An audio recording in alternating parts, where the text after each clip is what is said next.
If you're on, say hello. This is crooked. We all know I'm not all that technologically savvy. But I just wanted to check in and talk about what happened today. So yeah, let's do that. So if you're on, say hi so I can see who's all here. I'm gonna move this a little bit closer. There we go. Hi, Cameron. Hi, Dally. Hi, Piggy. Okay, guys. So, since going on Dr. Phil, in between filming the second episode, which has not released yet, I did do a podcast for a company called Sword and Scale.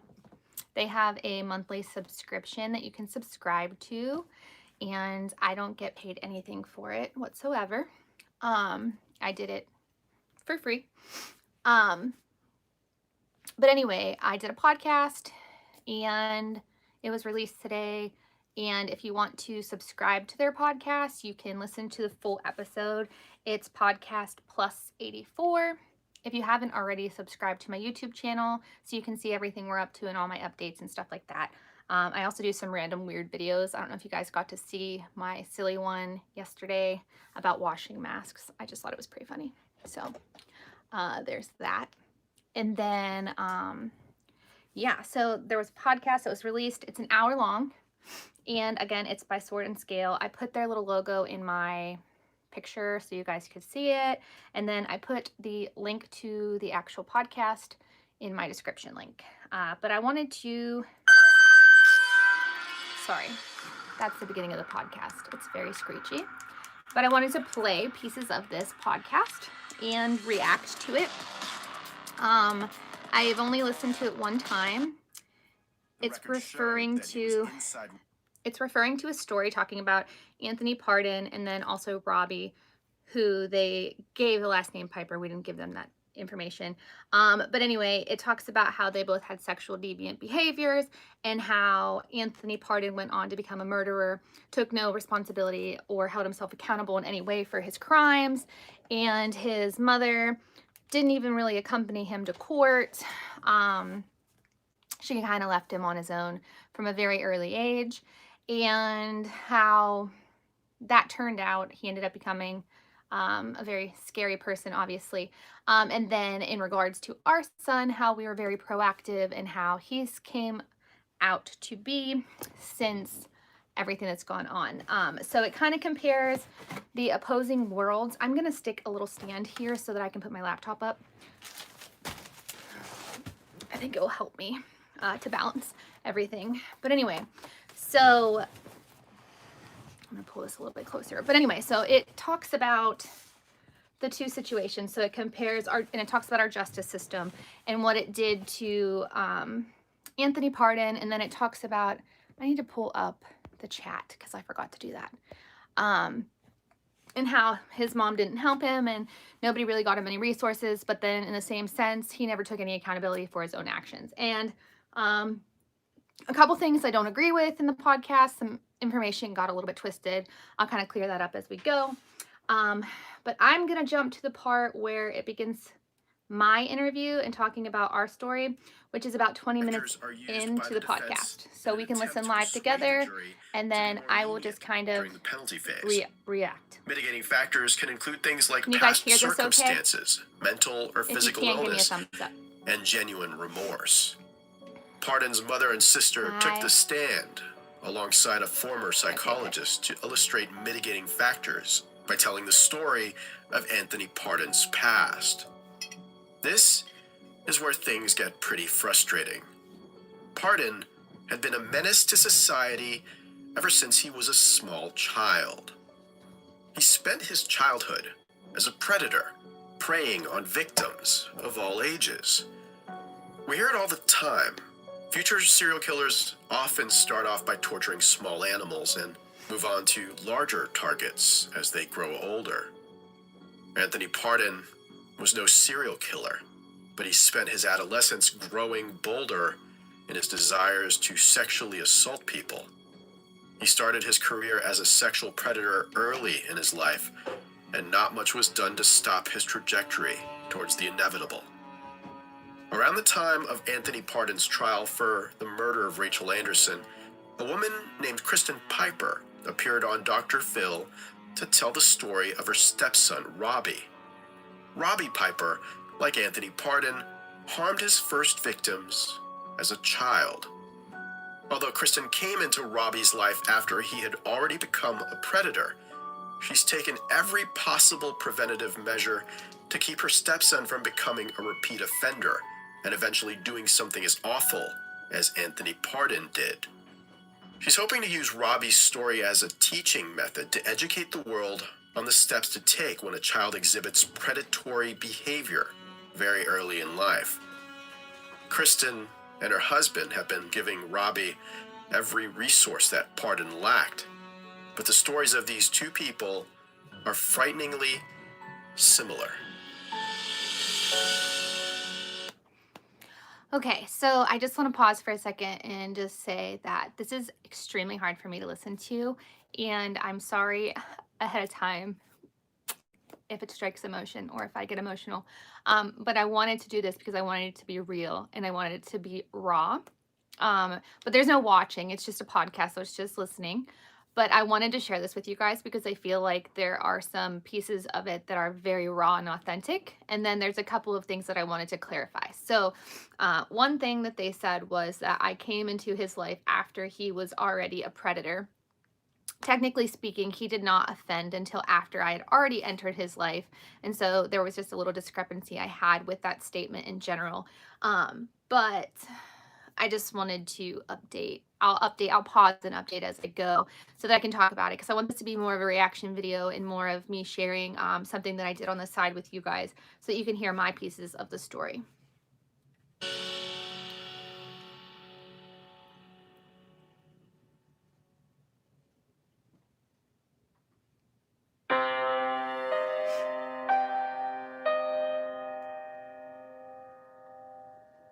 Both Robbie Piper, a 15-year-old sex offender, and Anthony Pardon were born into abusive families. Anthony Pardon explained to the jury in an unofficial statement what it was like growing up with a drug-addicted mother and an abusive father.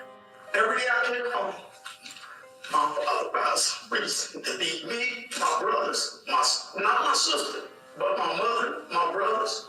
Another time he beat me with a poos.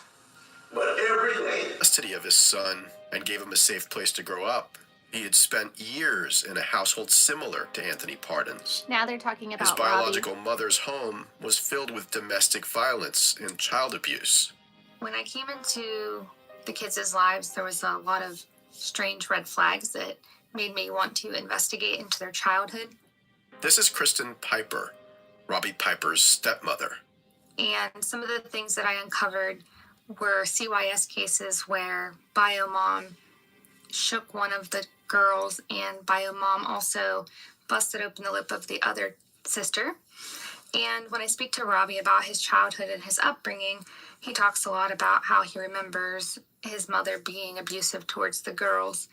A lot of the time when my husband was at work, I know she was abusing the kids, and then when he would come home, she would act like everything was okay. And the kids have a lot of strong memories regarding her being abusive while their father was away. And then whenever he came home, things would change. It was almost like she was a whole different person. When the kids would go to the bio mom's house, she was very neglectful. She was on drugs. She was passed out most of the time. And she was even drugging them to sleep because she didn't want to deal with them. And she got to a place where she was hands-on abusive, but CYS couldn't do anything because no organs were involved. So her one daughter had a handprint on her for over a week. And CYS said that a parent's allowed to discipline their child as long as she didn't damage any organs, that it was not a big deal. So then it got to a place where they would go over there, and every time they would go over there, the police were being called because her and her husband were constantly fighting. So there was a lot of domestic abuse going on in that home. Much like Anthony Pardon's mother, Robbie Piper's biological mother landed herself in prison. After their mothers were locked up, both boys' behavior escalated. It was no longer a boys will be boys issue. They were both headed down a clear criminal path. So I want to clarify on that as well. Things did not get worse after Bio Mom was locked up or incarcerated. She had been incarcerated several times over the last couple of years. During that time when she was incarcerated, she was in and out of prison for drug-related charges. He had not seen his mom for the last several years, and the last time he was at her home was when he sexually offended his 2 victims, and that had occurred several years ago, so that has to be like 4 or 5 years ago now. She wasn't incarcerated until probably over the last 2 to 3 years, several times. After she lost custody of them, she was originally incarcerated because she tried to kill her husband that she was married to at the time, not my husband, her current husband. And so he had already sexually offended his victims prior to her ever going to prison. However, everything transpired after she had lost custody of the kids and lost contact with them. So I think there was just a little misconception and misunderstanding in regards to that statement, because he did not, he went into treatment, but we did not know that he had sexually offended until after she had already went to jail. After she was already in jail and he went into treatment, that's when we found out he had already had 2 victims. We were unaware of the victims prior to all of that. And so I think they just got that information a little bit twisted. But I did want to clear that up and clarify that it didn't become worse because she became incarcerated. Things were already really bad. Things had already hit rock bottom. I mean, just so many things about what occurred when they would visit her. And also, they talk about my husband getting custody. He had always had custody since they had separated. When she left him for a life of partying and drugs, and she had never been a drug addict until she and him separated. And so I did want to clarify that as well. But he had always had full custody of them. But she did have visitation up until she went to jail for trying to kill her husband. But he offended at her house prior to that. Got a weird phone call from CYS telling us there was an emergency court hearing and that we needed to show up. So we went to this court hearing, and when we were there, Bio Mom told me to my face that she had tried to murder her husband, that she stabbed him in the brain because he snorted her last pain pill and smoked her last cigarette. She had no remorse, no care in the world as she told me the story, and the only time that she got emotional is when she got to the part where she said, "I could go to jail." And then she got upset because she didn't want to go to jail. And so that was a huge red flag for me as well. And I almost saw her son in that exact moment. And I feel like that's where I connected that, wow, she seems a bit like a sociopath. And I'm worried that this child has developed these same characteristics, or that he could potentially have this type of thinking. Both Anthony Pardon and Robbie Piper began their criminal behavior before their early teenage years. They started with small things at first, like lying and stealing, which caught the attention of their schools. And he would go to school, and all of a sudden he would have all this new stuff when he came home. And so I noticed he was stealing things out of people's backpacks and from people in general. And when I confronted him about it, he said that these kids' families, they had plenty of money, and so they could replace this stuff, but he wanted it and he deserved it, and that he didn't feel sorry for it. And that's when I was like, this isn't normal. This is an odd behavior. And him and I talked about, it doesn't matter if they have a lot of money or don't have a lot of money. It doesn't make him entitled. He was very adamant that he should be allowed to steal from people at school. And I just thought that was so weird. A former kindergarten teacher that designed a program specifically for Anthony Pardon So I'm going to keep skipping forward. Whenever they talk about Anthony Pardon, I'm just going to keep skipping forward a little bit and just focus on our story in this podcast. If you want to hear both sides of the stories, I would encourage you guys to definitely go check out their podcast. There's a ton of different podcasts, and it's a pretty cool channel. So I'm going to skip through it. Recognized his name while that he had as to get argued with his teacher was short-lived.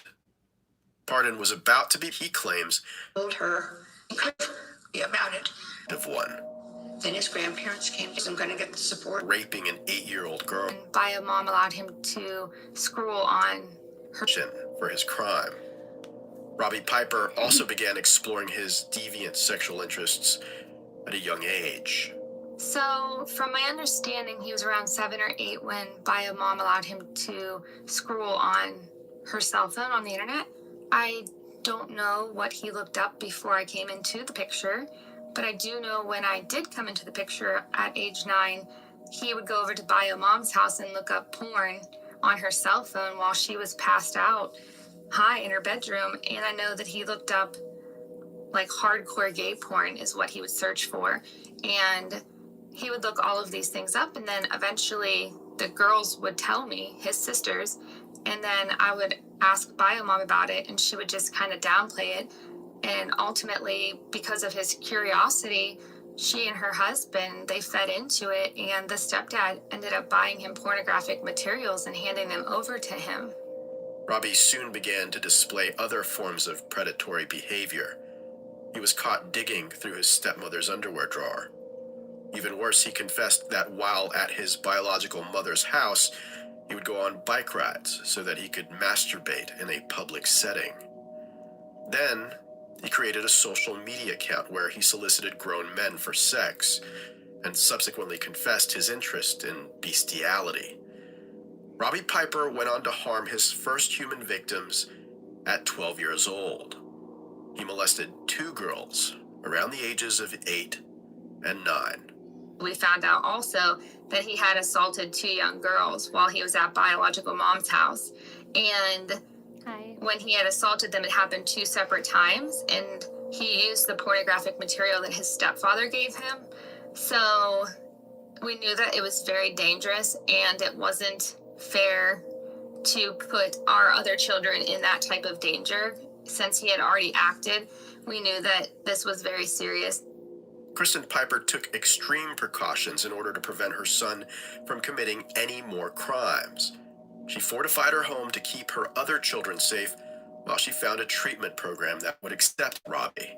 We ended up buying all new locks for the kids, and they each got their own individual lock on the door, and they got a key to their bedroom, which they had around their wrist on a little wristlet, and then all of the master keys I had a copy of. And nobody was allowed to be alone around Robbie. He had to be supervised 24/7 by either my husband or myself. And my husband would take him to work if I had to work and I couldn't take him or watch him. My husband would just take him to work with him. And he wasn't even allowed to sleep alone.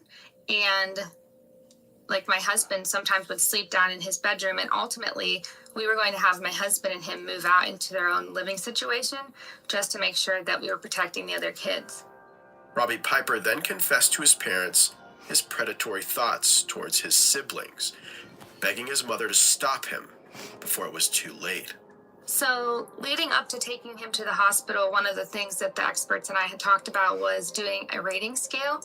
So every day we would do 1 to 5. How likely are you to harm another person or rape another person? How likely are you to act on your urges? And how controllable do you feel your urges are at this time? Kristin had already begun the process of getting her son admitted into a treatment facility, but it was a lengthy and tedious process. Your insurance has to be approved, and from there you have a long wait before a bed becomes available. Hell of a system we got here. One day he had come home from school, and he said that his sexual thoughts and urges were so strong that if I didn't get him help, he was going to end up raping one of his siblings. And I never took that comment lightly, and I paused for a second, and I said, okay, because we had just done the rating scale, and he said he was a 5, and I said, do you think that your thoughts and urges are really a 5, that you can't control them? And he said, yeah, I think that if you don't get me help today, I'm going to rape my siblings. And I said, okay, well, I'm not going to take this lightly, so I think we should go to the hospital and see what they have to say. And I wanted to call my husband, so we called Daddy, and we spoke about what to do, and he also agreed that yes, it was time that he needed to go to the hospital because at this point he was a danger to other people. And he told me if I hadn't taken him to the hospital, he would have found a way to get through the locks on the kids' doors, and that he would have acted on his urges, and that the only thing that had been stopping him up until that point was he didn't know how to keep them silent. So he thought about taping their mouths, but he didn't know if they would tell later, and if they told later, he didn't want to have to hurt them to keep them quiet. Neither boy would immediately go to jail for their crimes. While awaiting his court date, I just want to pause for a second. Thank you so much for the love and support. And yes, this is hard, but it's also necessary because our story is so similar. So many other people have reached out to me, and I don't want this to be something that we brush under a rug. I want it to be something that's out there so that people know that they don't struggle alone. But I want people to see through this podcast, you can see that there's a right way to deal with it and a wrong way to deal with it. I've done everything I can to do it right. I certainly could be better, I'm sure. I'm sure I could have done things differently. I don't know, maybe I could have done things a little different. I don't know. But it's so hard, and this is something that we don't often talk about, and you guys don't hear a lot from me, and it's easier for me to play it for you than it is for me to speak it from my mouth again, because it's extremely difficult. It's hard to accept when you can hear your child saying that they're going to harm somebody, and then if they did harm them and they tried to tell, that they would have to do something to keep them quiet, and that was really scary. And so ultimately, when we took him to the hospital that day, it was that day that he went to the hospital and he never came back home. He was admitted to a psychiatric unit until they could find a bed at that program that I had been working on getting him into. And then he went straight from the psychiatric unit into this, into the treatment program. And so it's been going on 3 years. He's been gone. But that was probably one of the hardest days of my life, because he came home from school like any other day, and me and my son sat down, had a conversation, and I took him to a hospital, and then I never got to hold my son again. That was really hard, and it's something I don't talk a lot about, but it's a huge part of our story, and it's some of those hard choices as a parent you have to make. You have to make that sacrifice of your own selfishness of wanting to be with your child and hold your child and have those conversations. And sometimes you have to make those sacrifices so that you can protect your children, all of them, and society. That it's so important that, you make those hard choices, and that you always think about the most people impacted. And had I not made that decision that day, I don't know where my other kids would be, or if they would be victims, or whatever the case might be. But that was one of the hardest decisions I had to make in this whole journey, and with my husband. And he came home and we sat down and had those conversations, and ultimately we knew what we had to do. But it didn't make it easy, it just made it the right decision.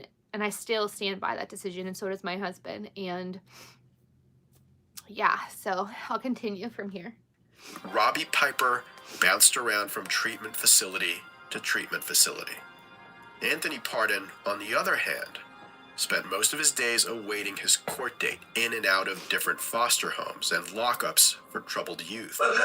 Son of his foster parent facility's computers to search for porn, and even attempted to escape on multiple occasions the child because he was mad at his girlfriend.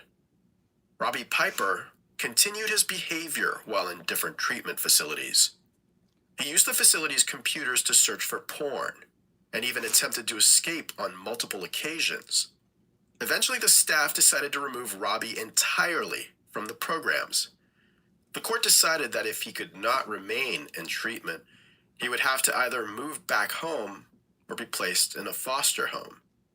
Kristin knew that it would not be safe for her stepson in a foster home with other children, where he had direct access to potential victims, a situation Anthony Pardon certainly took advantage of. Kristin and her husband did their best to find another facility that would take Robbie, but it was a tall order.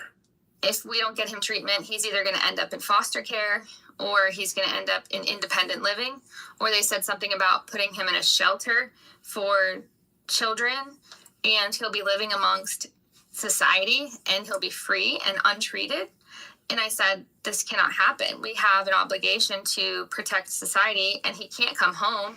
Obviously, he has those thoughts and urges towards his siblings. And then while he was in that treatment, we found out he prefers male boys 5 and under, and we had a baby at home. So the idea of him coming home wasn't an option. So my husband, again, was considering, if he had to, moving out of the house until we could find a treatment facility. I wrote every treatment facility I could think of. I called every treatment facility I could think of. I researched every possible solution. Anthony Pardon's family. So that's talking about in between when I wrote the Dr. Phil show and his first treatment program. They were going to let him out because they said they could no longer treat him. He wasn't making progress. And so therefore he was going to have to go into foster care or independent living until he could be sentenced by the courts for the crimes that he had admitted to while he was in that treatment. And so that wasn't really an option. And so that's when I had written Dr. Phil, and I was so desperate. I wrote every treatment center that I could think of. I wrote and I begged them. I didn't care what I had to do to come up with the money. I would have paid, but so many treatment centers only accept insurance, and they don't let you pay independently, so it wasn't even an option. And we just kept hitting dead end after dead end, and we weren't getting anywhere, and it was so frustrating. And I had written Dr. Phil amongst all these centers for help, and that's when he reached out to us, and we said, I don't care what I have to do. I don't care if I have to sacrifice my own reputation, my own self-image. I need help. Like, we needed help. We didn't have other options. We had an obligation to continue to protect society as well as protect Robbie and protect our other children. And so I didn't care what I had to do to get him help. I was willing to go all the way.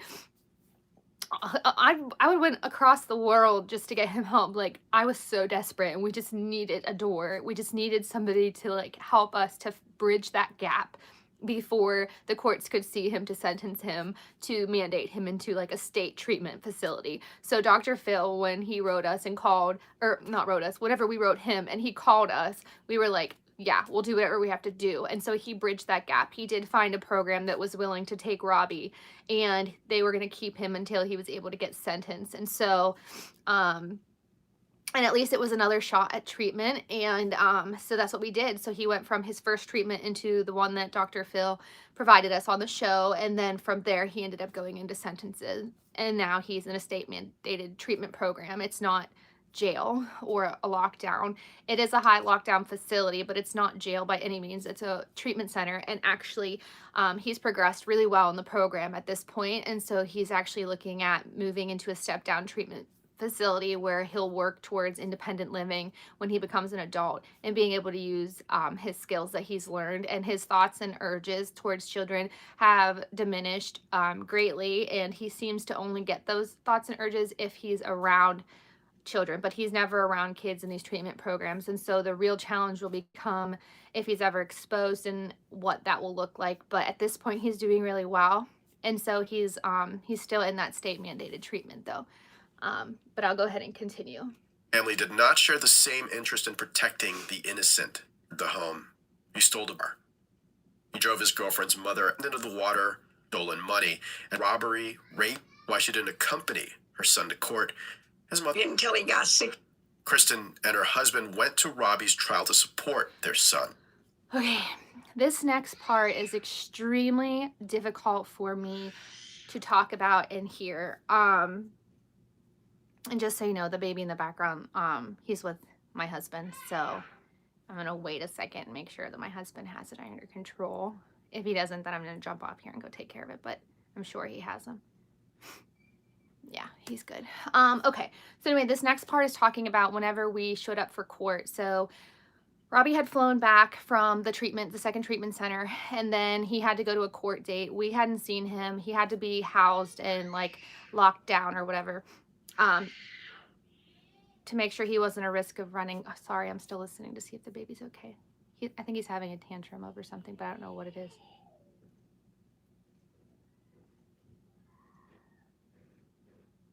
I don't know. I honestly haven't read any of your... I haven't, I mean, William, it's kind of offensive, but whatever.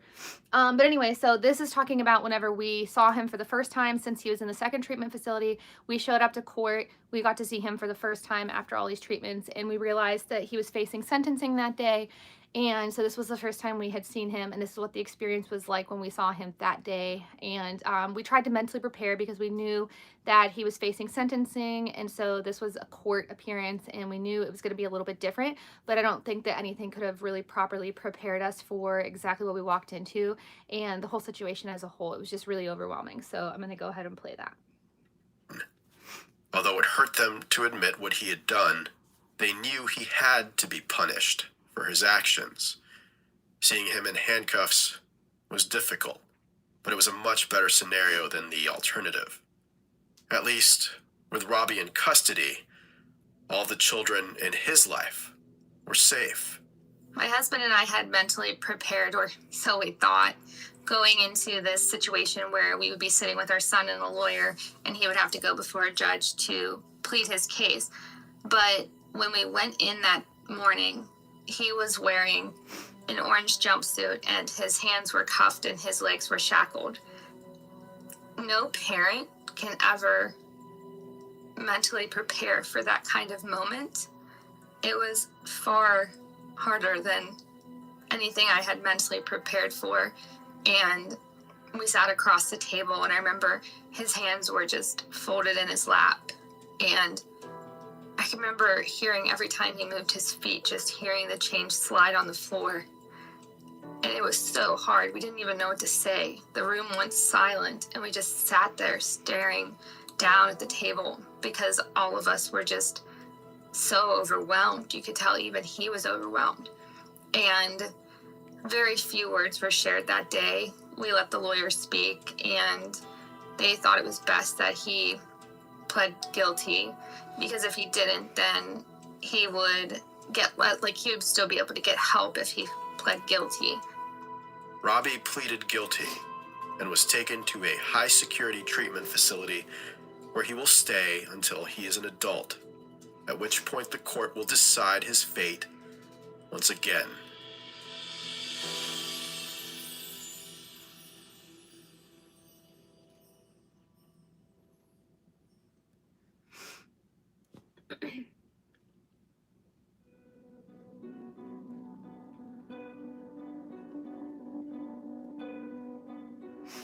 Anthony Pardon served handed him in there in the first rape her. You may recognize 1993 of 9 National Guard name on 20 years of probation of prison court to explain it didn't support being rape children murder. To blame stepson will be faced with many of the obstacles that Anthony Pardon was met with. So ultimately what happens is in his court, and we're no longer blaming ourselves for not being able to control or parent him out of this, because I think Dr. Phil said it best when he said that there is no way to parent him out of this, that this is not a parenting issue. And so he's 16 at this point, and I don't see him completing all of the step-down treatments before he turns to 18 or an adult. And so where he lives and how he moves forward, at the end of the day, he needs to be held accountable for his own thoughts and urges. And so he needs to be taking his treatment serious and putting in the work so that he has a real shot at living a normal life and never offends again. And as for him ever coming home, that's absolutely not an option. It cannot happen. He victimized our children in a sense that he said he would hurt them.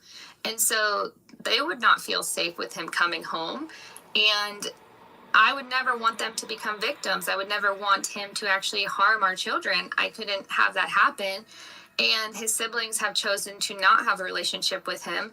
They don't want to have that relationship, and so much so that they asked us to remove his picture from the common living spaces in the home. And so we did. We removed his pictures from the wall and in the living room. And that was very, very difficult for me because he's still my son. But I also respect them having felt terrified that they could have been harmed by him and not wanting those relationships. So at the end of the day, the relationship is going to look so different, and holidays are not going to be spent together as a family. They will be our 5 children and then our 1 child. And do we know exactly what that's going to look like? No, I don't think that we possibly can. And who's to say that he doesn't move away, states away? But the communication and the relationship is going to be very different. We love the sinner, but we certainly don't love his sin. And so, there will be visitations and there will still be a relationship, but it's just going to look very different, very, very different. We will not be sharing holidays and family vacations with him. And that's hard. That's something we still struggle with. And I think it's a matter of him getting acceptance about that, and also for us to be able to accept that. Anthony Pardon seems to have accepted that he had become a monster after getting out of prison, doing what he had to do in order to survive. Robbie Piper also confessed to his mother while locked up that he likes who he is and doesn't plan on changing. He told us several times during family sessions that he had no desire to change. He liked who he was and that the world needed to accept him. And if people didn't want to accept him, then they didn't need to be in his life. People like Anthony Pardon and Robbie Piper make you wonder how someone who commits such heinous acts as a child could ever be rehabilitated enough to join society. This is Dr. Bob Stinson, the forensic psychologist who assessed Pardon. Those are kind of critical years in terms of brain development. So I'm going to pause it there, and I'm not going to share what the doctor says, but basically Robbie's brain was being treated in treatment at a pivotal time when the brain is developing. So Robbie was diagnosed with some frontal lobe dysregulation, and throughout treatment he can have his frontal lobe be more regulated. So there's a possibility of him being rehabilitated because we got to it early enough. So before puberty really took place, and we had him in treatment during puberty.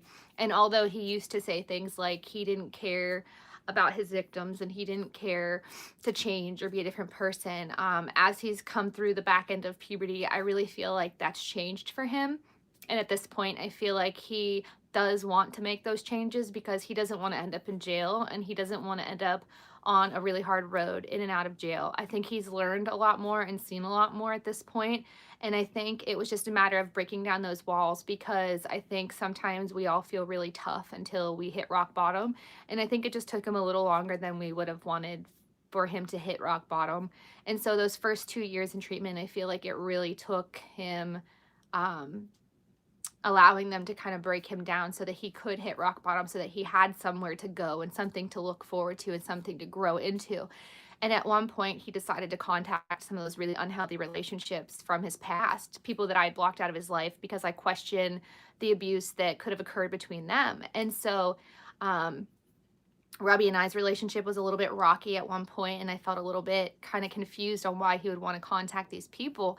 And I just let him go, and I said, you know, this is your life. You need to make the best decision for yourself. And so ultimately I support you in trying to figure things out, and whatever you need to do to figure it out, that's on you. And when he went to his mom's funeral, and he saw the family act the way that they acted, and just, they were just so inappropriate, that he made a decision for himself that he didn't like that those people were that way, and he started remembering some of the reasons why he stopped talking to them in the first place, and he ultimately made a healthy decision. So he made his very first healthy decision about his future and what that looked like for him and what kind of relationships he wanted. And he talks about not wanting to be enabled any longer and wanting to be able to move forward and have healthy relationships that have healthy boundaries, and that he doesn't want to surround himself with people who are enabling or liars or manipulators or those types of people.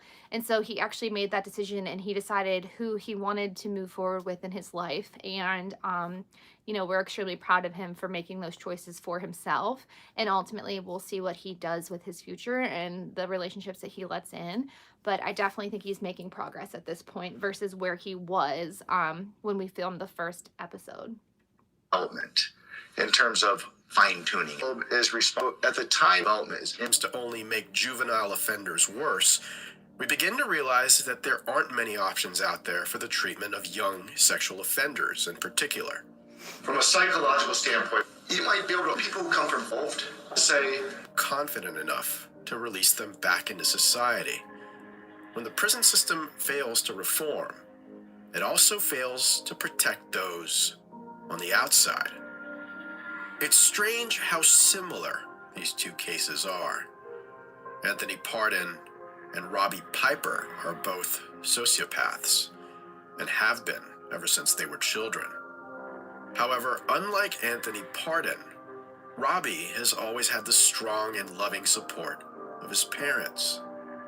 Sometimes, though, a sociopath is just a sociopath.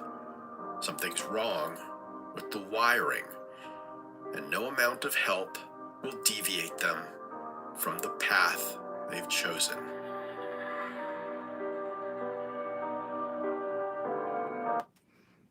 Okay, and that's the end of the podcast. And I just want to clarify on that. I never labeled my son a sociopath. Neither has any doctor. Although he has some traits that he displayed that were similar to that of his mother, who could technically be labeled a sociopath. I don't know what her diagnoses are either, but he's never been officially diagnosed that I'm aware of, or by myself, or by my husband. We've never labeled him a sociopath. So the podcast went ahead and took that upon themselves to go ahead and label my son a sociopath and call him that publicly, and say that a sociopath is just a sociopath. For me personally, I'd like to think that there's still hope for him, and that he has a future ahead of him, and he has the choice and ability to change. So I'm going to continue to hold out hope and see the progress that I've been seeing, and listen to some of the doctors. There have been successful cases where people have been rehabilitated, and him being a child and offending on other children that were similar in age, slightly younger, does that mean that that's always going to be his sexual preference? I don't know. I mean, he hasn't even had a chance to be an adult and have a sexual preference or have a sexual experience outside of that. So I definitely think there's a lot ahead of him. I definitely think that, he has a real shot at a different life. I think he just has to fight his hardest and work his butt off to kind of make that forward progress and keep putting in the work. So ultimately, I've seen a lot of forward progress this year, 2021. No, I'm kidding. This last year, like the last several months. And so I'm actually quite hopeful at this point. There was a point where I was completely hopeless, and there was a point where I just didn't see how this could go in a positive direction. But, since he's been in this state mandated treatment, I will say I have seen forward progress in him. I was very hesitant and scared to accept it as progress. I was very cautiously optimistic. I've been extremely cautious in trusting that he's making real and actual progress, but I really do see a change in him. And so I really hope that for his own sake and for his future, that he really sticks to wanting to do better and wanting more for himself. So yeah, that's where we're at. But that was just some clips from the podcast. If you want to listen to the whole podcast, oops, sorry, I'm putting this back down on the floor. If you want to listen to the whole podcast, it's swordandscale.com, and you would have to subscribe. It's $5 monthly. You can subscribe for a month and then cancel your subscription if you just want to listen to my podcast. I don't get paid any of that money for you subscribing. And I wanted to share little bits and pieces of it. The entire podcast is an hour long. It is a pretty interesting podcast if you listen to it in its entirety. The other side of it, not just our story, to kind of compare where he could have been and maybe how the other individual's mother might have failed him. Thank you. Splendid.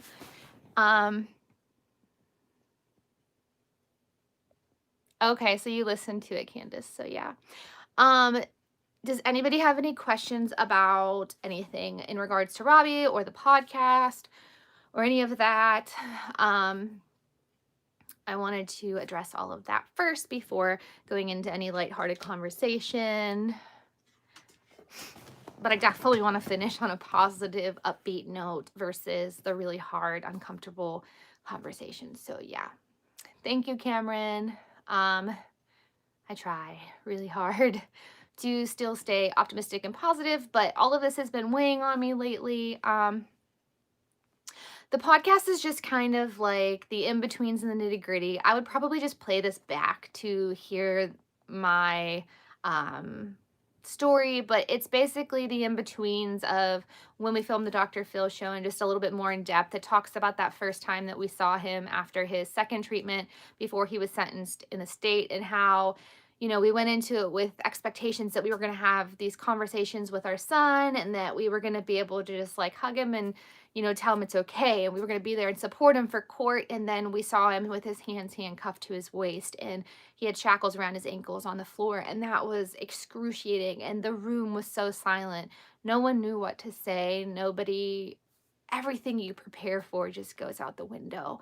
And it just talks about some of those really hard moments. It talks about you know, one of the hardest moments where I took him to the hospital and then he never came home. And, you know, it was just a normal day after school, him coming home. And I had no idea I'd be taking him to the hospital and it'd be the last time I'd see my son in my home in person and be the one parenting him. So it just goes over some of those really hard moments in our story. But, you know, those have all brought us to where we are now. And I just definitely think we're in a better place now. But it's just more of our story, and it compares, the podcast just compares like a true sociopath who went on to murder and rape victims and who just not a good person, who, you know, he went into the state system and now he's serving life in prison, versus our son who we got treatment for and who we've been fighting for. And it just kind of, you know, goes to like weigh both sides of how this could have turned out had we not gotten him into treatment. And so that's really what I gathered from the podcast. This was the first day I've heard it. I played it for the first time a few hours ago. I had no idea that it was releasing today until today. The podcast is 1 hour. You do have to subscribe. It's plus, and I think it's like 84. Let me look. I forget already. But it's a 1 hour podcast, but you do have to subscribe. I think it's $4.99 a month. It's plus 84. So it's episode 84 on the plus side of things. So you do have to subscribe to hear it, but you can unsubscribe. So you would have to pay the $5 for the month for the 30-day subscription. And then you would just unsubscribe. Right after you subscribe, you can click unsubscribe, and then it will pay through February 9th. So you can listen to it all month long. But yeah, and again, I don't get any of that. So that's just money for Sword and Scale, which is fine. I never did it for any reason other than to share our story. And so that's been a big thing. It's sad because he's the same age as me, but he has all this hard time. Yeah, I definitely hope it's free bi-weekly true crime. It is a free bi-weekly true crime podcast. You pay for the additional content, including Robbie's episode. Be warned, it's not for everyone. Yeah, it's definitely not for everybody. It's a hard listen. It talks about rape and murder and stuff like that. So it's definitely a little bit overwhelming, but it's like comparing and contrasting like what could have been had we not gotten him into treatment, stuff like that. Does anybody have any questions for us about Robbie or our story, or about, I still don't know when the second episode of Dr. Phil is going to air. I told you guys I would update you when I got information. I don't have the information on that just yet. And it's not a big episode. I think we're like 5 minutes of the episode, or 10 minutes, just a quick update. Yeah, definitely it could be a total trigger warning, and that's why I tried to share our part of it and not so much his part of it, because that could be a hard listen, and I don't want to put that out there for people who aren't necessarily looking to hear those really hard things. No, Rick did not go on the podcast and speak. He wasn't asked to, actually. I know that sounds crazy, but they actually had only asked me to come on the podcast. Now, he could have come with me, I'm sure, if I would have asked, but he doesn't have the desire. He also didn't do the Dr. Phil update. So he does come on my show every once in a while. If you want, I can have him stop in real quick and say hello. Let me go grab him. Hold on real quick. As long as we have somebody who can be with the baby, because the baby's awake. So let me grab Rick for you guys real quick. Hold on. You're the face of the family. It's okay. He's the quiet. He is quiet. Hold on 1 second. I'll grab him. Richard!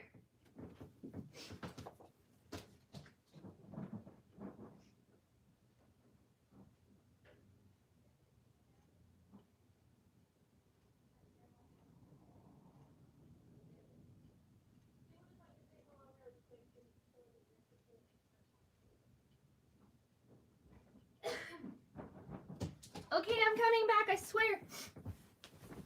Okay. All right, I'm back, sorry. Okay, so he's gonna come on for a minute and say hello. Let me see what I missed while I ran to grab him. OMG. Yeah, so every once in a while I can convince him to come on and say hello. Hold on, the baby's roaming free. We gotta wait for his sister to come down for a minute so she can sit with him. Hi, baby. You gotta wait for Sissy. Yeah, you want a snack? You can make him a peanut butter sandwich if you want. The baby loves taking pictures and being on camera. So when he sees me doing videos and stuff, naturally he wants to come on and sit with me and talk. So he's 2. The baby's 2. He'll turn 3 this June.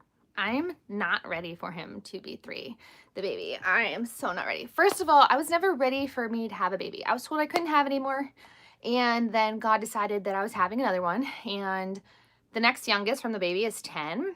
And so it was a really big surprise. But I know now that the reason I got pregnant was because a few months after we had the baby is when Robbie was taken to the hospital and didn't come home. And I know that God gave my baby for my husband. My baby is a boy, and our baby is a boy, and he has been so healing for my husband. It's not even funny. The fact that my husband gets to raise a son and do whatever he wants. He gets to roughhouse him and rustle him. He gets to take him out and make him touch car parts and get his little hands dirty. Just the joy that this baby brings to my husband is such a blessing. And I understand now why God gave me this baby. I was a little bit mad at him, I'll be honest, at God. I was like, God, I was done. We could go to dinner and leave them here because we could go to dinner a mile away. And like now, like we have to always have the baby. So it was a lot, but I understand now why God gave us the baby. And it was definitely for my husband. Yeah, and my husband is so happy being his dad. I mean, he loves all of our kids, don't get me wrong, but the baby is probably the biggest reason he's been healing, the biggest thing that's drawn him out of bed and made him want to be a better dad and a better husband and a better person. That little man just brings so much light into our life. He's absolutely incredible. But yeah, he is a good age. So the next youngest, yes, is mine. So, okay, so the baby is ours. He's 2. And then my daughter is 10. My son is 13. He'll be 14 soon. My husband's daughter is 13. She'll be 14 soon. And then my husband's other daughter is 14, who will be 15 soon. And then Robbie is 16, who turns 17 soon. So, yeah, so a lot going on, but yes, the bottom 2 are my biological, the top 3 are my husband's biologically, but they're mine too. And being that their mom is deceased now, they're definitely mine, and I would never not claim them. And then the baby is our baby. Yeah, no. So everybody always asks me about Dr. Phil and if he's nice in real life, but honestly, we never spoke to Dr. Phil outside of what you saw on the stage. The only time I've ever spoken to Dr. Phil is when the cameras are recording, and it's what you see. So outside of that, I wouldn't know if he's a nice person or not because we've never spoken to him. Yeah, they were mine before we met, and I had no idea that I was destined to have 6 babies. Oh, you're going to look so pretty on the background. You're going to look so pretty. What do you mean? I need to switch out my background. And he's here, people. Mr. Piper. They're so excited. Here, let me move this back. This isn't my thing. Oh my God. Hold on. Maybe I'm I should breaking leave. stuff. No, I'm always breaking stuff. Okay, so you guys are totally going to see my backdrop, and it's okay. But he has big legs, and he needs leg space, so my background's gonna look horrible. No, he's not grumpy. He just hates doing this. I don't like doing this. It's not my thing. Yeah, so he's definitely not grumpy. But people want to know, what were your thoughts about the podcast? And they said, was Rick on the podcast? I said, no, he actually was never even asked to be on the podcast. Yeah, but which I'm fine with. But he could have came if he wanted to, I'm sure. But they just want to know, like, what were your thoughts after hearing the podcast today? And if you were in support of the podcast, and... Yeah. Like, what? I don't have any thoughts on the podcast. He doesn't. It was harder for me to listen to than it was for him. Yeah. We actually were building a wooden project during listening to it, and there was only one moment where I like broke down and needed a minute, but for the most part, he was a trooper about it. He just was like, oh yeah, that's our story. I've heard it a million times. So he was kind of like okay with it. They asked, how's your career change? Yeah, a whelping box for the St. Bernards. Yeah, so we actually have St. Bernard puppies, and we are going to breed them, not now. Not we. I don't want anything to do with dogs. I am going to breed them because I grew up breeding chows, and I really miss that. And so I'm going to breed St. Bernards in the future. But we worked on building a whelping box today so that I can decorate it real fancy. I want to make it real stupid because that's what I do. And so I wanted to make it ahead of time so that I can kind of decorate it and paint it over the next year or so or two until they're ready for breeding. But anyway, they want to know how your career change is going. This is your time to gloat. Tell them. I don't like gloating in front of you. But tell them. So it's been really great. Tell them about school and stuff. You can tell them. Nope, you tell them. This is your turn. Okay. I'm 40 years old now. He's old. Yeah. Older. Yeah. And I'm going to college. Mm-hmm. And they know that. You told them that. When? We told them on the last time that, well, I've told them plenty of times that you were going for truck driving. Yeah. So they want to know how the career change is going. Well, it's going pretty good so far. Right now, it's only online classes. I'm not out actually dealing with the trucks. Like once a week or so, we go and look over parts, just so we know that we know the parts of the vehicle we have to look at. But it's going pretty good. I'm getting A's, so he'll be finished in June and out on the road. And they even help you get employment, so it'll be pretty exciting for him. We've just been debating on what that's going to look like for us. Yeah, what kind of truck driver she's comfortable with me being. I like driving, so I wouldn't have an issue being out on the road 2 weeks and home a week or whatever, but it's not like that. It's not for her. Yeah, he actually has been on basically a dean's list. He's gotten all hundreds except for one test because he refused to use the internet on the side. But I would have just looked up the 2 questions he wasn't sure about. That's what everybody else does. And it was open book, so it wasn't like he couldn't search on his phone for the answers. I would have just searched on your phone. It was an open book test, and so he missed 2 questions because he refused to look outside the book. But anyway, no, he's doing really good. It's really impressive. And then he gets to go to the school on 1 day a week and look at the actual vehicle and go over all the parts of it. Oh yeah, that reminds me. Last week, whenever we were there, the one instructor pointed at 2 different parts, and he pointed at the alternator and the air conditioning compressor right above the alternator, and he called it the water pump. And I was like, no, that's not the water pump. That's the AC compressor. And he was like, really? I was like, yeah, see, these are AC lines. I didn't tell you that. Hi from Holland. I freaking love Holland. I want little, okay, this could be totally offensive. I just might be really ignorant, but No. Doesn't Holland have like the little wooden shoes on the dolls? Isn't that Holland? I have no idea. But anyway, oh my gosh, I love them. I'm obsessed with the little wooden shoes. They're so cute. But I'm sure you probably don't wear them. I think they're just on the dolls with the dresses, with the little things, right? No? Maybe. Yes, they are clogs. They're wooden clogs. Am I right? Can you speak Britain? No, just English. Too perfect for each other. Oh, thank you.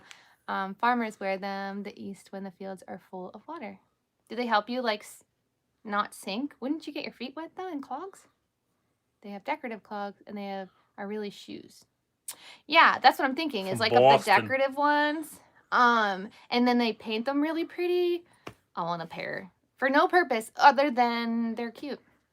Although I did have a pair of Delia platform shoes one time that I wore and then I fell in them. So not doing that again. But the wooden clogs would be cool. No, they want to hear more about your clogs. What? No, okay. I don't have clogs. No, not your clogs, your school. Sorry, I get so confused. I'll try to find some for you. We are in lockdown at the moment. Oh, that's horrible. They're so cute, right? And then the little dresses, and they had like the little white aprons with the dresses. They're so cute. Anyway, okay. Nope, you're not done. Okay, what last minute questions do you have for Mr. Piper? You guys have about like 3 to 4 good minutes. It's a 6-month process instead of the 1 month process. It's more flexible with time. Yeah, so we had an option of doing like a student loan where he would get a bunch of, sorry, Garfield's being Garfield. He would get a lot of grants, potentially, if he applied, and then we would take out a loan and then pay back the loan, and then he starts out with a lot more money that way. Or we could have done the option where the employer I could have started with a certain company. They would have paid for me to get my CDLs, and then I would be employed through them. And for the first 2 years, they would basically take out my schooling from my paycheck. Yeah, he'd have made like $10 an hour, and I was like, no, you're not. And he would have had been gone 13 days, home 3 days, gone 13 days, home 3 days, and made like 10 to 12 bucks an hour. And I was like, not happening. So that's not at all how it worked. Yeah, pretty much. Do you like Alvin and the Chipmunks? Cameron, you ask the weirdest questions. We already answered that. I like Simon. Okay. It's like the community college courses, like English, math, and everything, along with major courses. No. No, this is strictly CDL training. Yeah, it's strictly truck There are driving no stuff. additional classes you need to take, like math classes or writing classes or anything like that, which is really good because I don't like writing. Which is kind of unfortunate because he did have a few writing prompts, and no, I just had to answer questions. It wasn't a writing listen prompt. To this. I call it a writing prompt. It was an open-ended question, and they wanted to know what goals and expectations he had for himself taking this course, and he wrote down like, I want to do good and become a truck driver or something. And I was like, this could sound a lot more intelligent and more well written if we just like tweak it a little. So if I let her write it for me, which is not at all me. So I rewrote this really beautiful response. Yes, a short answer question. Because I'm really good at writing, and it's like one of my strong suits. Like if I write something on paper, I'm pretty well spoken. So I was like, it needs to sound more like this. And then I submitted it, and he was like, nah, I'm gonna like, he's probably gonna be like, this guy doesn't belong in truck driving school. Like, what the heck is wrong with him? Because it was just a dumb, simple question, and he just, why? You know? Oh, how did you propose to me? That's a funny story. Yes, tell. I'm sure you've told him several times. I was here one time. Okay, you tell. Okay. It's funny. So, we were dating for like 2 weeks. And I had a piece of string in my pocket from work, and I pulled it out of my pocket, and I made it into a little circle and tied a knot on it, and I used that to propose to her. A string ring. And it fit her finger, actually. It was the exact fit of my finger. And I was like, are you kidding right now? I'm like, you're not serious. He's like, no, I'm serious. I want you to be in my life. And I was like, you're crazy. It's like, we're crazy. And I said yes. And then he was like, I'll do it right now. Let's go to Vegas. And I was like, what? Okay, well then we gotta look up like tickets and stuff. And then he was like, well, get in the car, you look up tickets, and we'll see what happens. So then I got in the car and we started going, and then I'm like, no, we can't do this. And we turned around. I was like, we can't do this. We can't. So we didn't get married that day. We got married 4 weeks later. When we had been together for 6 weeks, which is unfortunate, she says, you guys. That's funny. But yeah, we had met on Christian Mingle, and it said we were 100% match. So I don't know. We really are. When we're really good, we're really good. It's just when we're bad. And when she's bad, we're bad. And then this is why sometimes I don't like him. And let me tell you guys the story again for those of you who missed it. I've always complained because I want a laundry chute in my house. Listen, I've told you it was there several times. We lived in this house. No, he has never told me. He is lying, and this makes me angry. Anyway, I found out the other day. My daughter opened up the closet, showed me this little door. We have a freaking laundry chute, people. He never told me. Yes, he said he didn't want did. me using it because it's half blocked with an AC duct and there's some cords and stuff in it. Yeah.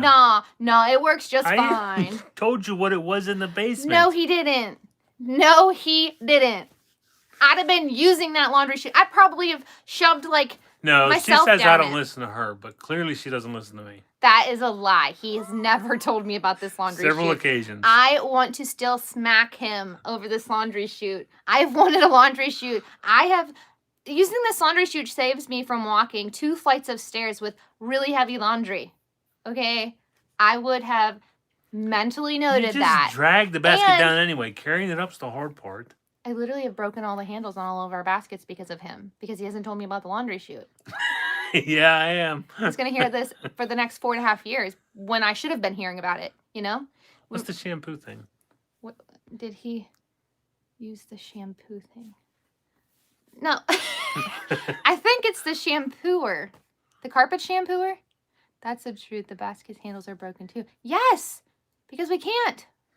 We can't carry them because they're too heavy because we're little. He's not. He's like, oh, I think I'll carry a basket of laundry with my pinkies today. Must be nice. Must be nice for that shit to seem light. Yeah, he doesn't know what to say. Yeah, she wanted to know if you used the carpet shampooer in Target lately. Oh. Because we had another dumb story. We decided, he said the carpet shampooer wasn't working, and I took his word for it. No. Yes, huh? No, You said the carpet shampooer wasn't working, so we took it back to Target. I didn't say it wasn't working. I said it's not spraying fluid. Okay, so we took it back to Target. So then he goes to check out the other ones really because there was no replacements in the store. They didn't have one to replace it with. While he was back looking at the displays, he realized there was this little button mechanism on the side, and he's like, maybe this is work. Like maybe it does still work. I'm not really sure. So then he tries it in the middle of Target, is shampooing the carpet in Target. He's like, oh guys, it's not broken. We don't even need to return it. So don't worry about it. Thanks guys, we appreciate it. Have a great night. My husband shampooed Target's carpets with our carpet shampooer that wasn't even broken, that we were trying to return without a box and without the receipt. No, there's a difference between broken and not spraying fluid. Broken meaning it doesn't work. Broken is what you are. You are a broken man. But I love you anyway. I'm broken too. Uh-oh, Sissy's making a man. We're not hilarious. I should have known about the freaking thingy. Stop it, Rick. You're being silly. Broken means it doesn't work, but the sprayer wasn't working. Right, so it was broken. No, it wasn't. No, it wasn't broken. It just wasn't spraying. My spaghetti's not broken. It's just ripped in half. My mug's not broken. The handle's just off. What the hell is this? Still holds coffee. Maybe I should try and hit him with it and see if I can break it without breaking it. Right? Speaking of which, have you guys seen this mug yet? I made it. It says Scatter Kindness. It's one of my favorites. It does have some lipstick. Don't anybody judge me for my dirty coffee mug. God forbid. Somebody on one of my things was like, you couldn't even have a clean mug. And I'm like, F you. You know how many cups of coffee that thing held today? Broke a uranium atom in half. Where do you work to deal with that sort of thing? So Tex is also on the spectrum, so you should know that. And he's very, very intelligent. Didn't end well, he said. And I never ever understand what he's saying. Only half the time when he dumbs it down for me. So you gotta dumb that down because we're not picking up when you're laying down. That mug is bigger. The uranium atom is like, this is only 18 ounces. Like, you can't even see it. Like I go break it in half. It's just 18 ounces. Because I've talked to you a few times. Yeah. I know you're smart. That's me saying my perception of you is that you're highly intelligent. Okay. I got it. See, I don't get jokes. Ever. Literally ever. Although I did get one today. Here's my daughter's joke. It was funny, but she didn't say the cuss word. She spelled it out for us. What did she say? H-E-L-L. Yeah, but what was the Okay, joke? this joke, somebody was boiling water in the kitchen, and somebody walked in, like, what are you doing? He's like, I'm making holy water. He's like, how? And he's like, I'm boiling the hell out of it. Yeah, so my daughter told that joke, so it was pretty funny. Oh no, I keep glitching. My favorite musical instrument is probably the piano, and I would like to play. We don't have one, and I don't know how. He's a really good pianist. He just doesn't know how to play. That goes along with his broken stuff. I can't with him. Seriously, I can't. But anyway, yeah, he's always wanted to take piano lessons. We've just never done it. Do you have any major achievements in life? Me? Yeah. Look at my wife. Marrying your wife? Good one. Somebody wants love tonight. But that's sweet. All right. I think you Am have I a few done here? accomplishments. I mean, you owned a business. You were successful. That sounds like a failure. No. And you knew when to throw in the towel. And that in itself is, like, admirable. No, I don't have any tattoos. No, he hates my tattoos, and I've been removing them. It's not that I slowly. hate your tattoos. I just don't like tattoos. I'd show you the ones on my feet, but then I'll get weird foot requests again, and that made me extremely uncomfortable, and we're not doing that. Did I tell you guys the feet story? Oh, he thinks it's funny. Now he tells me my feet are so attractive. Every time he sees them naked, he says stupid things just to make me uncomfortable. No, in high school, I was a slacker.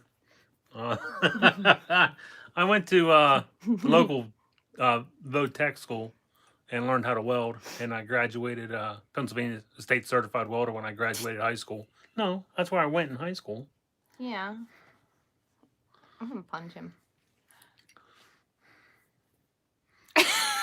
You guys. Ugh. Okay, I'll tell you the foot story, yeah. Anything else for Vic, though? Oh, you lost him. Welding is so... Oh my gosh, so you guys, I tried to weld, so... My husband's a welder. He's a really good welder. He really could have an effective career in welding, but we don't really live by anything, and he welded his entire life, and he's just ready for a change, so that's why he's decided to switch careers. But anyway, I decided he taught me how to weld pretty briefly, and I was like, well, I'm gonna do some welding. I'm gonna make some art, and it's gonna be fantastic. So I went and got me a whole bunch of pieces of scrap metal that we had laying around the shop, and I just started making art, and then I spray painted it all pretty, and then I showed him it, and then I tried to hang it up, and it just all kind of fell apart. So I'm not a welder. And I will not ride Ferris wheels anymore, because when we were on a Ferris wheel, he happened to tell me every weld that was bad and how that shouldn't really have passed inspection. Not doing that again. Okay, the foot story.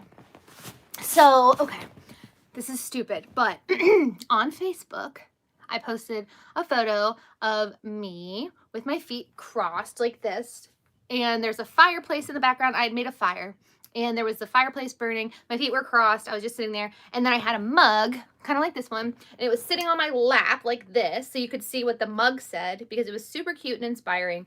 And so my feet were just like way in the background in front of the fireplace, and that was all it was.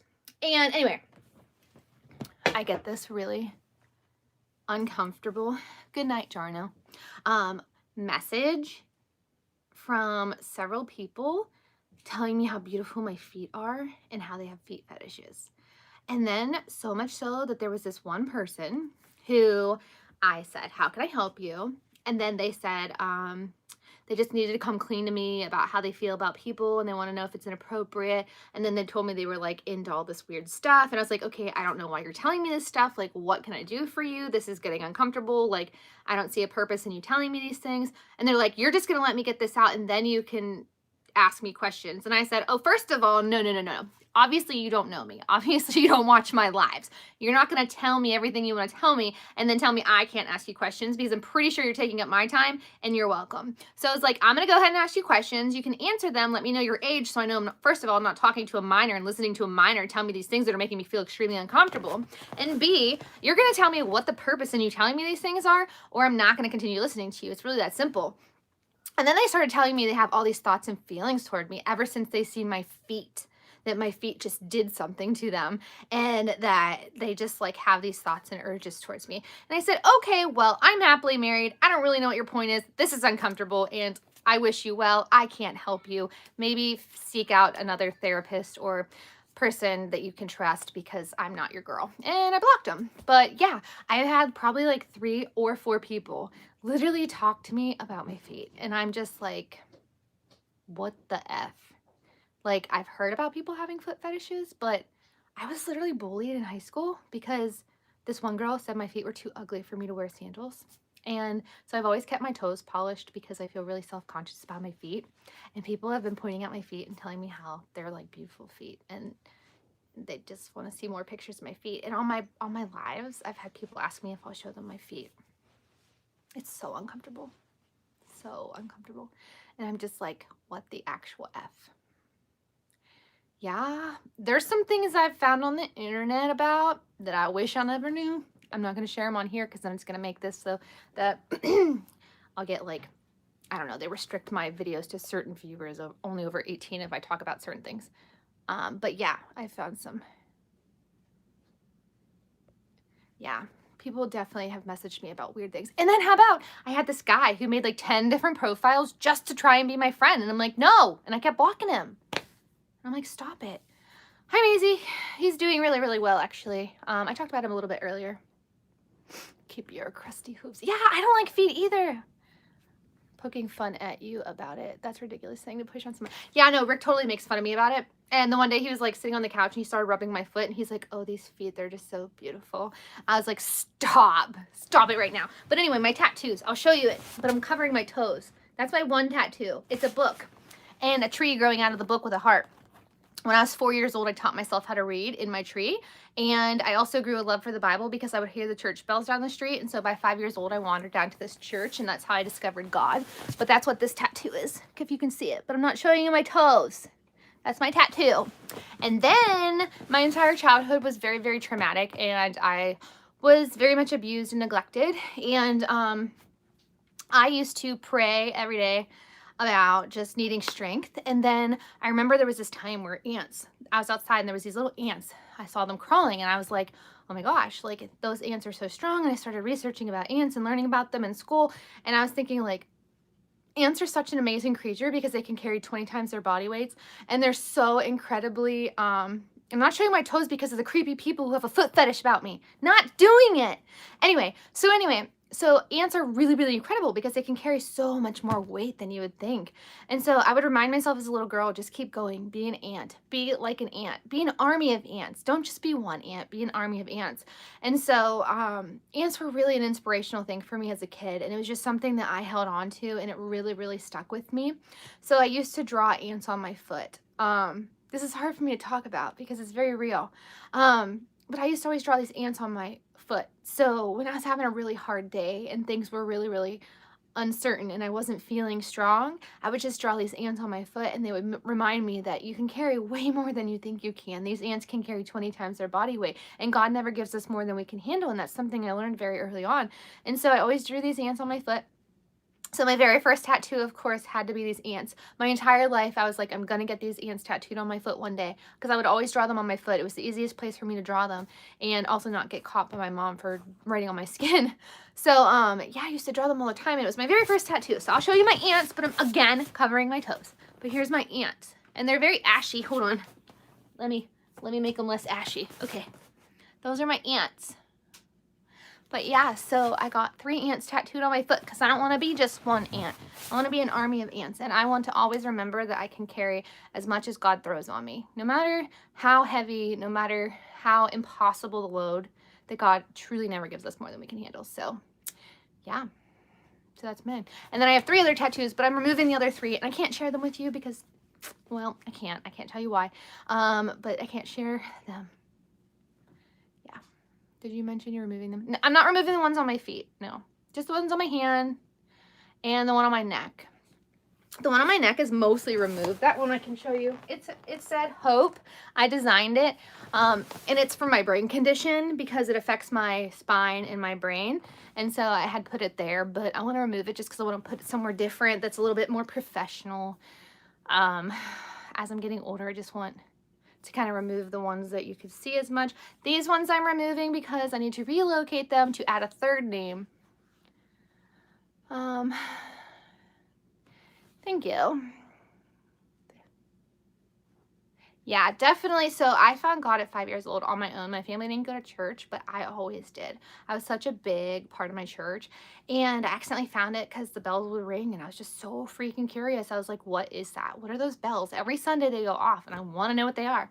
So I just wandered down one day, and they had the doors open, and I remember just going in, and I just sat there, and I was like, whoa. Like, what is this place? And then next thing you know, they invited me to go off to Sunday school, and I thought it was great, and they gave me a Bible, and I was like, I loved reading. I taught myself at 4, and by this time I loved reading, and so it was incredible. And I remember being part of this little play, and my mom never came and watched or anything, but I remember I remember singing these songs, and my sister came down, and she had to tell a joke, and she said something about, I was a frog, and I said, I have to eat what bugs me. And it was a joke, and it was really cute and immature. And so I remember that was like one of my first jokes that I told in front of an audience. And then we sang this song Down by the Creek Bank by the Old Holler Log. I slightly remember it. Let me think if I can remember it. There's spiders and fireflies, earthworms that crawl down by the creek bank by the old holler log. That's how it went. And it said, God made the animals both great and small, but I guess my favorite one of them all are, and then it would just name a bunch of animals, and it was really, really cute. And so I sang that song, and that was before an audience. And I just remember that was one of my first really cool experiences at church, and that's how I fell in love with God, was just by being an innocent child in a church and being loved by a bunch of strangers, people I didn't even know. So, yeah. Most wouldn't expect if you got him the help he needed. That's amazing. Thank you. What if you swear now if you still believe in God? Oh, I totally swear. But yeah, I believe in God, and I believe that God loves me perfectly imperfect. He knows that I am so flawed, and he knows that I struggle every day with sin. I mean, we're all sinners, and every day we just have to remind ourselves that we're human, and that this world is full of sin, and that we just need to ask for forgiveness and do our best and just keep working on being a better person the next day. So that's what I do. I try really hard to live a good life, be a good person, and I do all things in love, and that's really important. That's the hardest part of everything, is just doing things in a way that is loving. And sometimes that means walking away and saying the F word because what I could have said might not have been loving, but if I walk away and say the F word, it's a lot better of a choice, I think. So yes, I went to college. I went for business accounting and a minor in marketing. I also have a degree in culinary. I didn't do anything with it, but I can cook pretty well. And I also went for teaching, but I stopped after a year because I really don't want to be a teacher. I have so much respect for teachers. I could never do their job. Those kids, every single day, it was elementary education. And one, I couldn't learn how to teach the math. Like, that was so confusing. Like, Common Core, no. But also, it was just a lot. So if I was a chef, I would be away from my family too much. And that's why I decided not to do anything with that degree, because I didn't want to work 80 hours a week in a kitchen and not be home with my kids. But yeah, teaching, I got such respect for teachers because their kids are always sick and they come home with a different illness every week. Like, you go from like having a cold to the flu to like, you don't even know what you have because you've caught it from your students because you love them so freaking much. But yeah, I couldn't do it. I have a very weak immune system. I have a lot of autoimmune issues, so it just wasn't for me. But I do have a really cute story from whenever I went for a student teaching type thing. This little kid walked up to me and he said, Miss Kristin, he's like, I don't feel good. I had to go to the doctor. I said, oh yeah? He's like, yeah, doctor said I'm gonna be okay. He said, well, I have, the medical term is constipation. I'll never forget. And I was like, oh my gosh, that's so cute. So it was really cute. High school teachers, I can't even today. Some of them are wonderful. One of my high school teachers actually bullied me. And so shame on her. And every time I see her come up as a suggested friend request on Facebook, I just want to send her a message and let her know how negatively she affected me. And I've thought about it, but then I'm like, where is that loving? How is that helping her as a person now? Is it helping her? Does it make her aware and help her be a better person because of what she did that affected me? I don't know. So I've been back and forth on whether or not I should send her the message that I really want. And I want to make sure it comes from a loving place, not a place of like, you are such a B word. You literally made me want to kill myself. So thank you. That's what I want to say, but not gonna do that. So until I can send it from a loving place, I'm not gonna send it. And I refuse to friend her. Like, no. What do you think about online class? I actually really like it. I do. I try to give it to God, for sure. But I also feel like I deserve to let her know how she impacted me.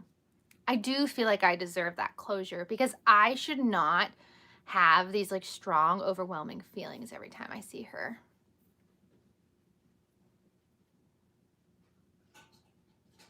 Yeah, I'm not mad anymore. I'm just disgusted. And she also helped kids make drug deals and stuff. So, I mean, she wasn't a very good person. She literally knew they were passing cocaine in study hall and let them do it. So there's that. So my kids are doing really well, actually, online. We were doing an online school because I didn't want them to be forced to go back to in person. Right now in our state, in our area, we're back to only online as an option.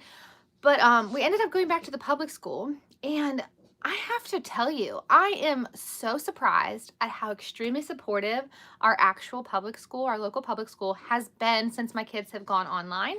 My son and my daughter have needed some extra supports going into junior high. This is their last year before they enter high school. They've really stepped up and helped them. So kudos to the school and what they've done for my kids because they've really stepped up. going back to public school made it so much easier. The online school was horrible. And then if our internet glitched or whatever, they were like, you've missed too many days of school, too many classes, and you know, you're mandated by the state that you have to be in school. And I'm like, okay, first of all, my kids are in school. My son's computer glitches all the time because you guys sent him a piece of crap computer. And so he goes on with my daughter. Like, I'm sorry. And they flipped out and were like, he has to be on his own computer and blah, blah, blah, blah. And I'm like, you know what? Like, this isn't for us. This whole cyber school thing, like, your school is just too high class for us. We are a hot mess express, and you're lucky if all of our internet's working in one day or if all of our kids' computers are working in one day. I got 5 kids in the home. One of them's on the spectrum. He has freaking therapy all week long for his autism while my kids are in school. I'm sorry that I can't police the internet. Like, I'm sorry. Oh, it was awful. So we went back to the public school, and they've been amazing. And so for everybody going through it, though, we all have these same issues. The internet sucks sometimes. Like mine. You guys said it was glitching out a little bit ago. So yeah, like the internet, it's not always perfect. It's not always perfect. And man, parenting 5 kids 24/7, helping them with school, making sure that they like put on deodorant. I mean, that's a job, man. What's Pootie Pie? No, I don't watch it. I don't even know what that is. So, 2 of the kids have an IEP, so it's actually been really nice. Like I said, they stepped up. They've really been supportive. I think I would help if it was worded correctly in case she's dealing with other kids. Yeah, I wonder if she is still dealing with other kids. I hope that brings about some permanent changes in the school system. It's so good that kids are learning earlier about mental health days and more understanding from teachers. Yeah, no, our teachers, their learning support teachers have stepped up. They like check in on them at the beginning of the day, first thing before school starts, and at the end of the day, they do all their homework with them and make sure that they understand it, make sure they're really grasping it and turning in like quality papers. And I'm like, yes, I need somebody who can hold their hand because I can't be that person. I do envy my friends with school-age children right now. Do you think the kids with an IEP have enough support that they need? Yeah, I really do. What type of songs do I listen to? I listen to a lot of like K-Love and The Message on Sirius XM, so a lot of Christian music. Sanctus Real is one of my favorite bands, and I actually met them, and Dustin Lawley, I did a booth for them, and he gave me a free shirt, and we were friends on Facebook. He's a pretty cool guy. I really like their songs. They came out with some new ones that I really like. I also listen to just pretty much anything. I like country sometimes, depends on my mood. I also like modern pop. And you know what's really cute? My 2-year-old is obsessed with the song Holiday, so I have to play him the clean version on YouTube, and he goes over to Alexa and tells her to play Holiday all the time. I thought he wanted me to play Christmas music, so I kept having Alexa play Christmas music, and he was getting mad, and they didn't understand. And then my kids were like, no, Mom, he wants you to play Holiday by Little Whoever, and blah, blah, blah. And I'm like, well, I didn't know. And then I was like, oh, guys, we need to be playing the clean version. So, yeah. Single mom of 3 trying to work at home while our kids go to school. I have no idea how she's still sane. I know. So some of my friends are teachers. A lot of my friends are teachers, actually.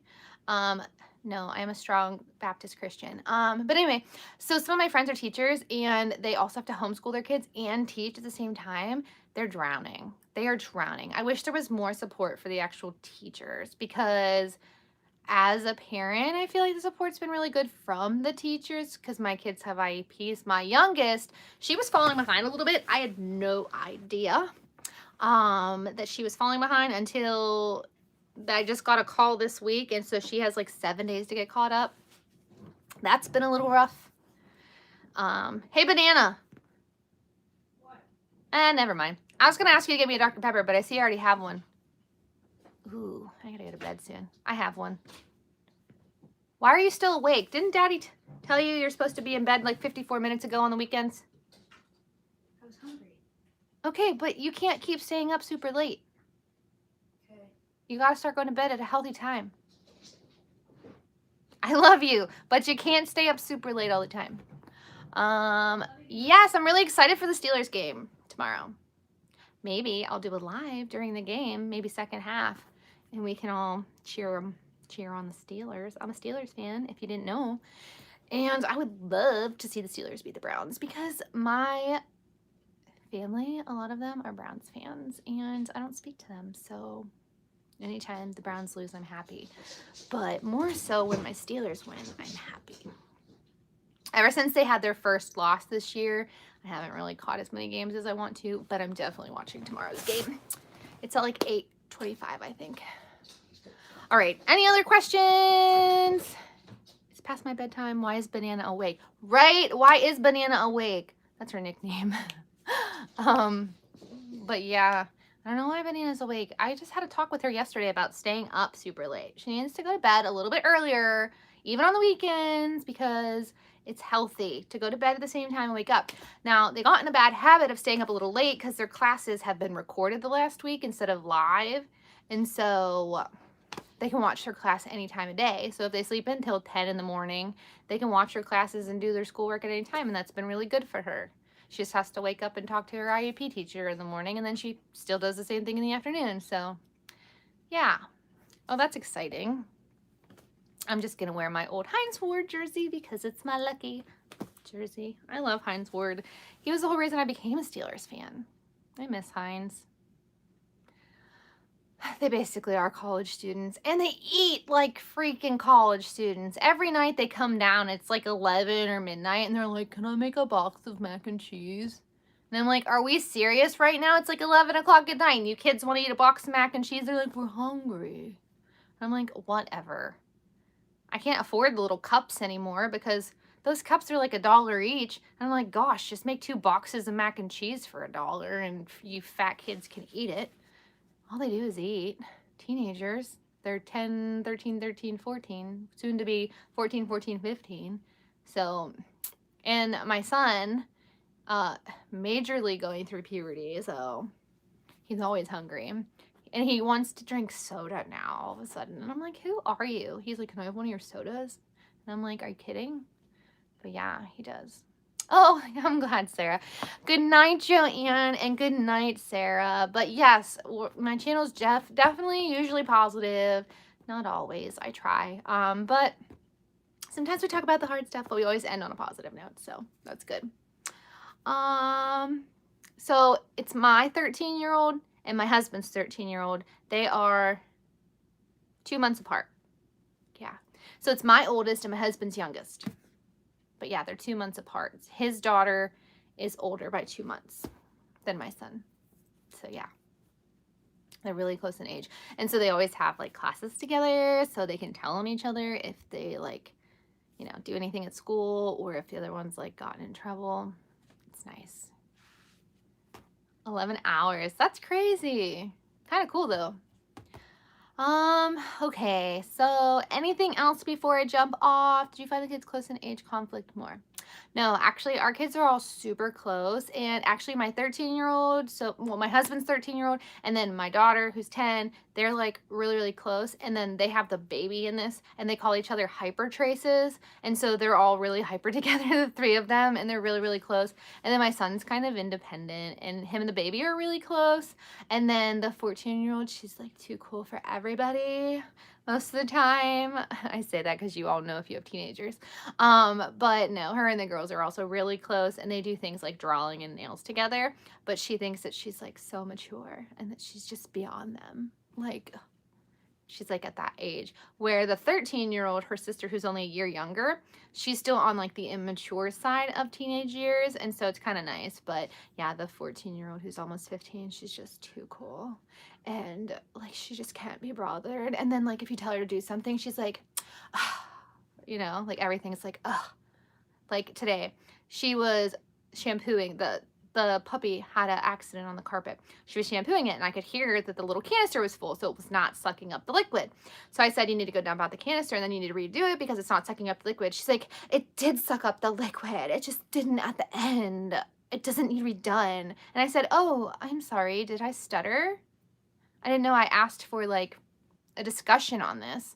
And then she was just like, ugh, rolls her eyes and goes and redo it. And I'm like, wow, that was awfully dramatic is what I thought. I didn't say that part, but I was like, is she really arguing with me right now? Like, really? Oh, it's hard being, 15 this month. It's so hard. And then how about, did I stutter? I don't know, did I? It's just so dramatic. But like, She also went to school and a boy picked her up and hugged her and she was like, I don't know why he did that, okay? And she gave me so much attitude. I'm like, well, I don't know, maybe because the boy thinks you like him for some reason, so he thinks he's entitled to hug you. She's like, well, I used to like him, but I don't anymore, so I don't get it. I'm like, I can't. These conversations are real. Sometimes she's tough. And I just like hold it in. And then later on, I tell my husband and we just laugh together because I'm like, was I that dramatic when I was that age? Like, was life really that tough? I don't know. I don't remember being that dramatic, but she's a pretty typical, like, you know, kid. So, oh, the laundry chute. Oh my gosh. Don't even start with the laundry chute. It is. Sometimes it's the funniest conversation, but sometimes I need to like, I'm like, if I'm going to have this conversation, I just need another cup of coffee because I'm not ready for it. Sometimes I'm just like, oh my gosh, with her, like I can handle it as long as it's not like back to back to back to back. Sometimes there's days where it's just like back to back to back to back with her drama. Like she was pretty dramatic yesterday. She was mad because I was not home and my husband had to take my 2 children to their biological dad's house for the weekend. So he said everybody had to go because I wasn't home. And I was out getting groceries. So she was mad. So she comes home from taking my kids to their dad's and he lives like 3 hours away. So it's a pretty long drive. He leaves like early in the day, drives them there and then comes back. And then my ex brings them back on Sunday. So we kind of like, we eat up our Friday, he eats up his Sunday. So anyway, so she goes on this trip. She comes home. She's so mad at me for not being home, right? Like, God forbid I had to go get groceries. I was like, oh my gosh. She literally like wouldn't talk to me, rolled her eyes at me. And then all this morning, she was so mad at me. She was still carrying on. And I knew why she was mad, but I was like, oh my gosh, I couldn't. It was just so funny.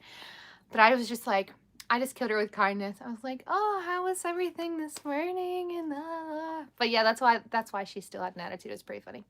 But they crack me up. I mean, my kids crack me up. I love each and every one of them. And then Banana, she's a crazy, like, she cracks me up. Like, what she just said. I was like, why are you still out of bed? Like, you know, you got to be in bed. And she's like, well, I'm hungry. And I'm like, she knows I'm not going to argue with that. How do I approach her with her dramatization and when she's being like that? I usually just straight up ignore it because I'm not going to deal with it. If you feed into it, then she's just going to keep doing it. But if you just kind of kill her with kindness and just kind of ignore her, then eventually she'll come around because she'll know that like you're going to give her like minimal responses until she like comes out of it. So eventually she comes out of it. But Robbie's doing good. We talked about him a lot earlier. So yeah, he's doing really well.